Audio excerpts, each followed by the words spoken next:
చంద్రబాబు నాయుడు గారు, ఇప్పటికైనా రాజధాని ఎట్టాగో మీరు పూర్తి చేయలేరు, అమరావతి మీ జన్మలో పూర్తి చేయలేరు. మీరు అనుకుంటున్న అమరావతిని పర్మినెంట్గా ఒక అసెంబ్లీ నిర్మిస్తారా, పర్మినెంట్గా ఒక హైకోర్టు నిర్మిస్తారా, పర్మినెంట్గా ఒక సెక్రటరియట్ నిర్మిస్తారా? ఈ 3 సంవత్సరాల్లో చెప్పమని అడుగుతా ఉన్నా. ఎన్ని సంవత్సరాలు ఉంది? 3 సంవత్సరాలు 8 మాసాలు ఉంది. ఎక్కడుంది? ఎక్కడేసిన గొంగళి అక్కడే ఉంది.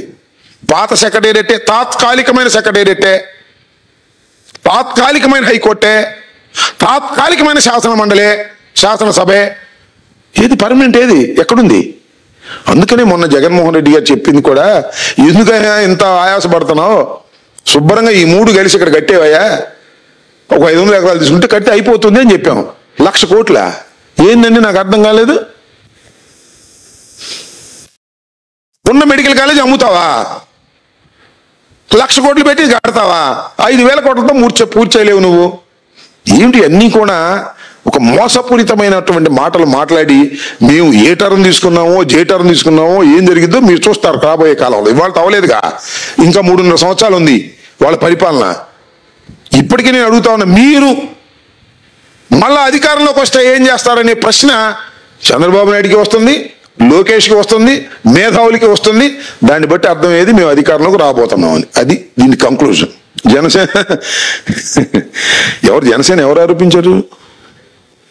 నాదెళ్ల మనోహర్ గారు ఆరోపిస్తుంటాడులే, ఆయన ఆరోపణలు బాగానే ఉంటాయి. కానీ కులాల మధ్యన చిచ్చు పెట్టాల్సినటువంటి అవసరం వైఎస్ఆర్ కాంగ్రెస్ పార్టీకి లేనే లేదు. అలాంటిది ఉంటే వాళ్ళకు ఉంది, జనసేన వాళ్ళకి.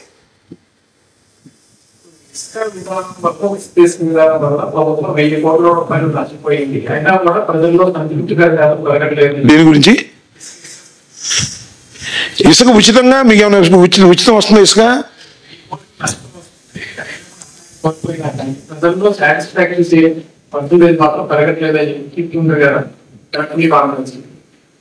అంటే వాస్తవం చెప్పాడు కానీ ప్రజలకి ఉచితంగా ఇసుక వెళ్ళట్లేదు, ఇది వాస్తవం. ప్రభుత్వానికి ఆదాయం రావటం లేదు, ఇది వాస్తవం. ఎక్కడ పోతుంది డబ్బులు? ప్రజలకు ఉచితంగా రావాలిగా. ప్రజలకు ఉచితంగా ఇసుక రావడం లేదు. ఆయన చెప్పిన మాటే, సంతృప్తికరంగా లేరు ప్రజలు. ఇసుక కావలసిన వాళ్ళు సంతృప్తికరంగా లేరు, ప్రభుత్వానికి ఆదాయం లేదు. ఈ ఆదాయం ఎక్కడికి పోతుంది? లోకేష్ జేబులోకి వెళ్తుందా?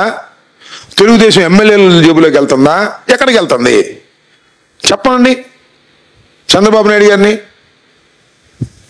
ఒకటి, ఆయన ఉచిత ఇసుక అన్నాడు, అది బుస్సు, అంత అబద్ధం, అంత అసత్యం. మధ్యలో దళారులు చేరి కాజేస్తున్నారు, తెలుగుదేశం వాళ్ళకి పనిచేసుకుంటున్నారు. మట్టి, ఇసుక, గనులు అన్ని తోడుకుంటున్నారు.